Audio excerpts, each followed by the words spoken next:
Asia is the world's largest, most populated region in the world. It actually gives home to 60% of the total world population. Asia's countries have been influenced by the territory's extent, history, and people. All these factors have led to the development of many different cultures. People will think that the different cultures will lead to different ways of thinking about rights or roles of men and women in society. But that's not true. Actually, societies in Asia follow a common societal hierarchy where women are thought to be inferior than men. In this brief video, we will explain how women are treated in society, mentioning the rights that are respected and violated inside the Asian culture in different countries.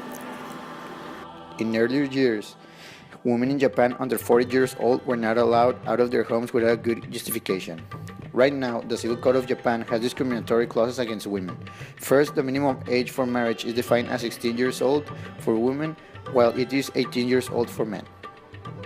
Second, only women are not allowed to remarry for 6 months after a divorce, for the reason that is necessary to determine the paternity of a child.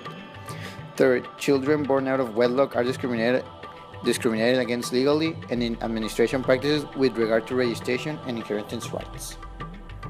In Nepal, menstruation is stigmatized and women are often sent away of their homes to huts in areas away from the communities as punishment for having their period. The huts that women are sent to don't have the sufficient protection against climate and animals, which have led to several deaths. Child marriage is also an issue in Nepal. Many non-government organizations like Human Rights Watch have been working with Nepal's and many other countries' governments to eradicate this issue, but no results have been visible.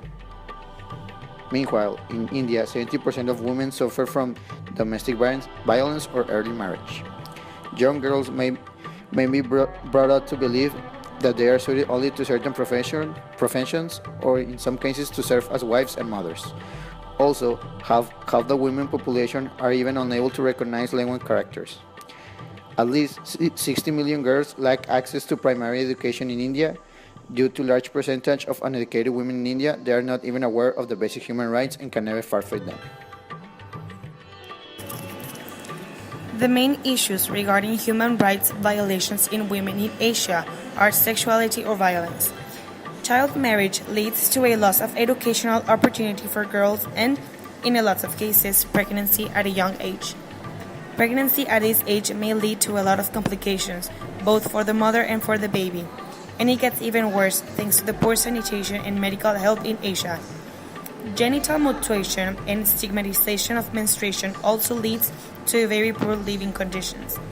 Discrimination and violence are also a very big issue in Asian cultures, because most Asian cultures give women a very weak role with no independence and very little liberties.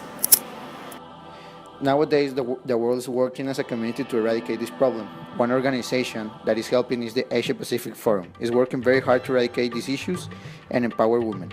They started a learning program on the rights of women and girls on January 2015 and involved representatives from South Asian countries in the Asia Pacific Forum.